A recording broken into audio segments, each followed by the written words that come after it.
आइए मित्रों, हमारे YouTube चैनल स्वाध्याय में आपका हार्दिक स्वागत, अभिनंदन।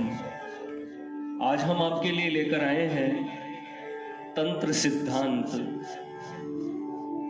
इस शीर्षक पर प्रेरणादायक ज्ञानवर्धक ज्ञान चर्चा। अगर आपने हमारे चैनल को लाइक और सब्सक्राइब नहीं किया है तो आपसे निवेदन है, कृपया चैनल को लाइक और सब्सक्राइब अवश्य करें। बीज और उनका महत्व।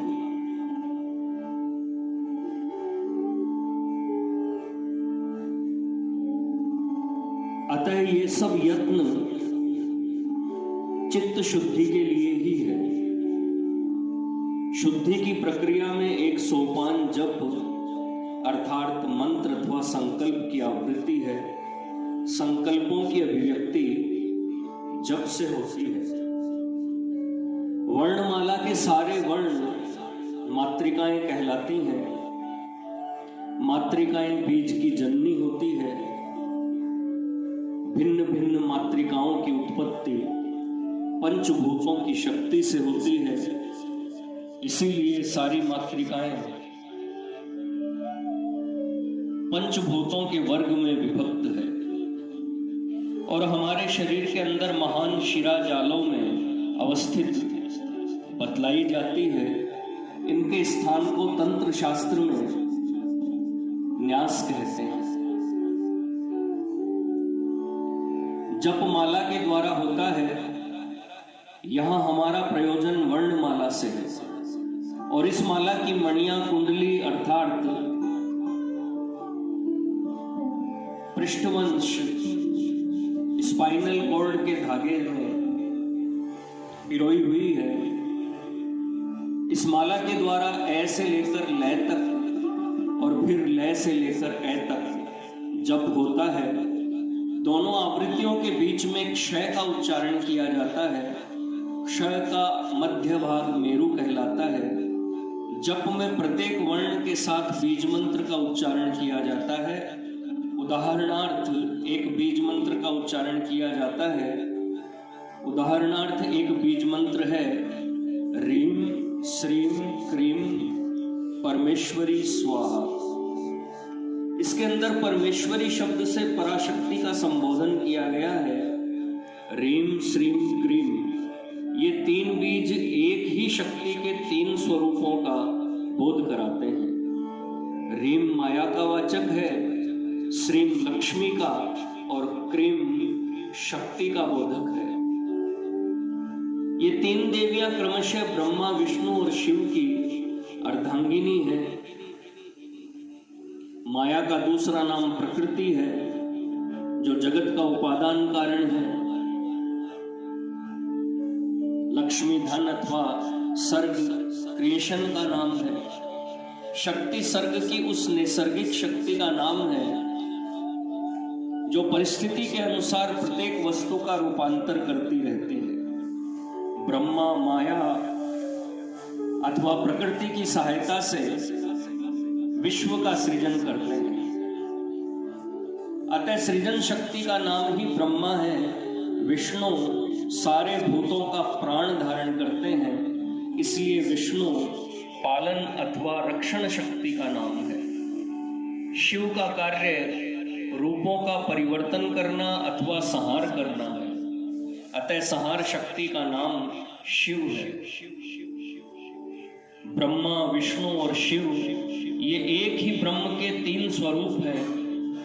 अतः उक्त तीनों स्वरूपों के संपूर्ण ज्ञान को ब्रह्म विद्या, सरस्वती, वेद, तारा इत्यादि अनेक नामों से पुकारते हैं। ब्रह्म ज्ञान का बोधक वर्ण एम है। पंचविध उत्पादन कारणों के रूप में माया विश्व का सृजन करती है। ये पंचविध उत्पादक कारण आकाश, वायु, तेज, जल और पृथ्वी पंचभूत है। ये ही प्रत्येक जीव की इच्छा को पूर्ण करने के लिए पदार्थों की रचना करते हैं। ये हमारी इच्छा अथवा काम को जागृत करते हैं। इसीलिए इन सबके समुदाय का नाम कामबीज कहा गया है। कामबीज एक प्रतीक सिंबल है। वह प्रतीक क्लीन इस वर्ण से भिन्न और कुछ नहीं है। गौतमीय तंत्र में क्लीन को पंच तत्वों का बोधक माना गया है। वहां यह लिखा है कि परमात्मा ने क्लीन से सृष्टि, लय से पृथ्वी, कै से जल, ई से अग्नि, शब्द से वायु और बिंदु से आकाश उत्पन्न की। इस रीति से हमें वेदों और उपनिषदों में जहां कहीं सृष्टि से पूर्व काम के अस्तित्व का उल्लेख मिलता है, वहां हमें काम शब्द से यथासंभव पंचभूतों का ही ग्रहण करना चाहिए। रीम, श्रीम, क्रीम, परमेश्वरी स्वाहा, इस मंत्र में एक शब्द और है जिसकी व्याख्या अपेक्षित है, वह है स्वाहा। ये शब्द स्वा और हा इन दो वर्णों के संयोग से बना है। स्वा का अर्थ है आत्मा और हा समष्टि जीवन। शाश्वत एवं अनंत चेतन परमेश्वरी का वाचक है।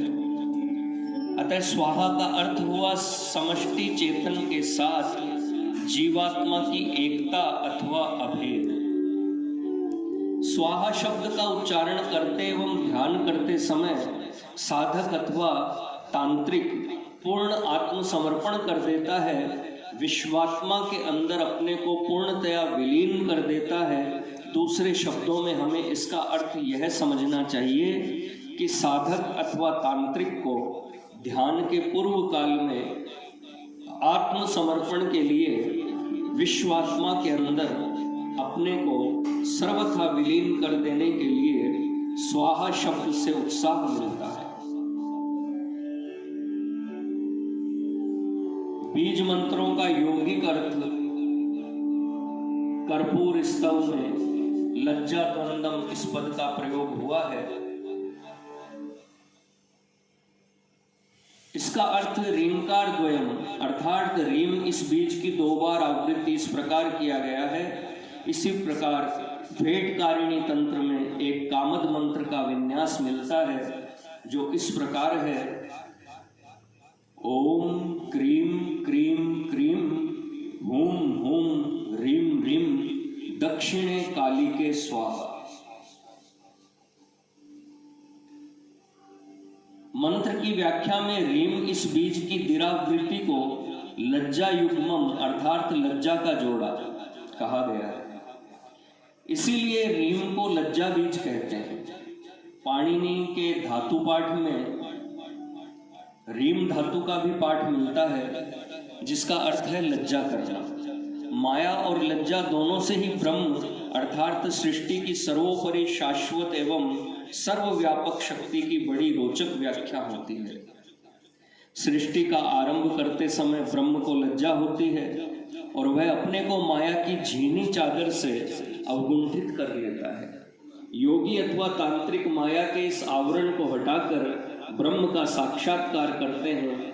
इस प्रकार रीम इस बीज के गर्भ में सृष्टि तत्व का निरूपण सूत्र रूप से भली भांति सन्निविष्ट हुआ है। इसी प्रकार श्रीम का यौगिक अर्थ भी सृष्टि तत्व के अनुकूल है। जब पदार्थ तैयार हो जाते हैं तब उनका जीवन के उद्देश्य की सिद्धि के लिए उपयोग होता है। वस्तुओं के उपयोग को सेवन अथवा सेवा कहते हैं। धातु पाठ में श्री भी एक धातु है, उसका ठीक यही अर्थ है सेवा करना। प्राणी मात्र वस्तुओं का सेवन करके संसार में जीवन धारण करते हैं। यह धारण का कार्य विष्णु का है। इस प्रकार श्री का यौगिक अर्थ विष्णु के कार्य से खूब मेल खाता है। तीसरा बीज है क्रीम। क्री धातु का अर्थ है वस्तु विनिमय। बीती हुई वस्तुओं के निकम्मे भाग का विनिमय की क्रिया के द्वारा सदा पुनर्नवीनीकरण होता रहता है। पुनर्नवीनीकरण अथवा यूं कहिए कि संहार का कार्य शिव का है। इस प्रकार क्रीम, इस बीज में क्री धातु का भाव विद्यमान है। तंत्र शास्त्र में पदार्थों के संकेत, कुछ बीजों का यौगिक अर्थ भी है, किंतु इसका मतलब यह नहीं कि सारे ही बीजों का इस प्रकार का अर्थ है। कुछ बीज बिल्कुल मनोनिर्णीत है, कहीं कहीं किसी शब्द का उसके पहले वर्ण से बोध कराया गया है, जैसे सत्व के लिए स का, रजस के लिए रे का और तमस के लिए तय का प्रयोग केवल मनः कल्पित है।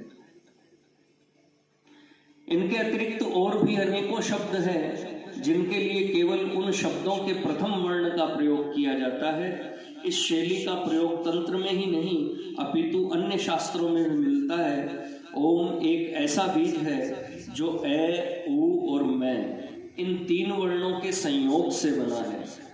मांडुक्य उपनिषद में इन तीनों वर्णों की विशद रूप से व्याख्या की गई है।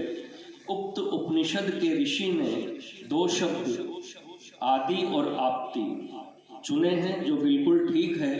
इन दोनों शब्दों का प्रथम वर्ण ए है, ओम। इस बीज में अवर्ण आदि और आप्ति के अर्थ का बोध कराता है। इसी प्रकार उन्होंने ऊ से उत्कर्ष और उभय इन दोनों का अर्थ ग्रहण किया है, और मैं से उन्होंने मिति का अर्थ लिया है। मांडुक्य उपनिषद के प्रतिपादन की हम विस्तार पूर्वक आलोचना नहीं करना चाहते, किंतु फिर भी हम ध्यान इस बात की ओर दिलाना चाहते हैं कि उक्त उपनिषद के ऋषि ने ए, उ और मैं इन तीनों वर्णों के अंदर अन्य कई शब्दों का बोध कराने की शक्ति होने पर भी उनसे उपर्युक्त शब्दों का ही ग्रहण किया है।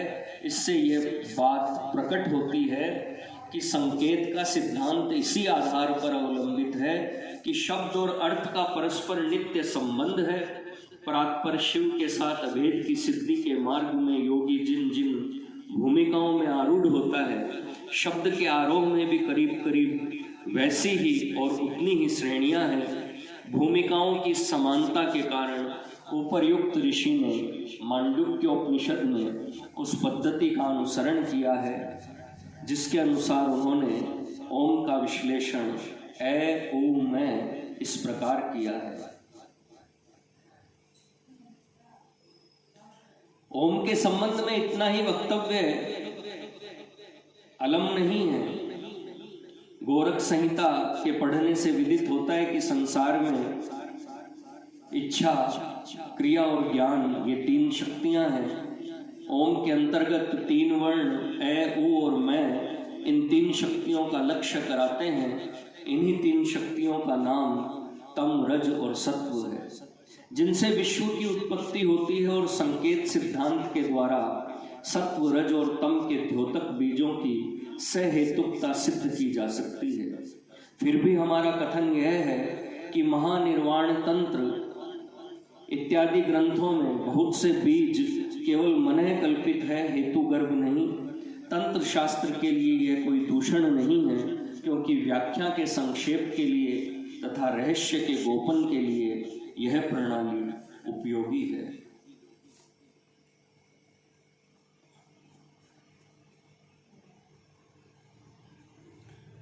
इच्छा, क्रिया तथा ज्ञानम गौरी ब्राह्मी तु वैष्णवी त्रिधा शक्ति स्थिता लोके तत्परम ज्योतिरोमिति। पम पूर्ण शैलाय पीठाय नमः, उड्डीयानाय पीठाय नमः, जाम जालंधराय पीठाय नमः, ताम काम रूपाय पीठाय नमः। मित्रों, यह थी तंत्र सिद्धांत इस शीर्षक पर प्रेरणादायक ज्ञानवर्धक ज्ञान चर्चा। अगर आपको हमारा चैनल वीडियो पसंद आए तो इसे लाइक और सब्सक्राइब अवश्य करें। धन्यवाद।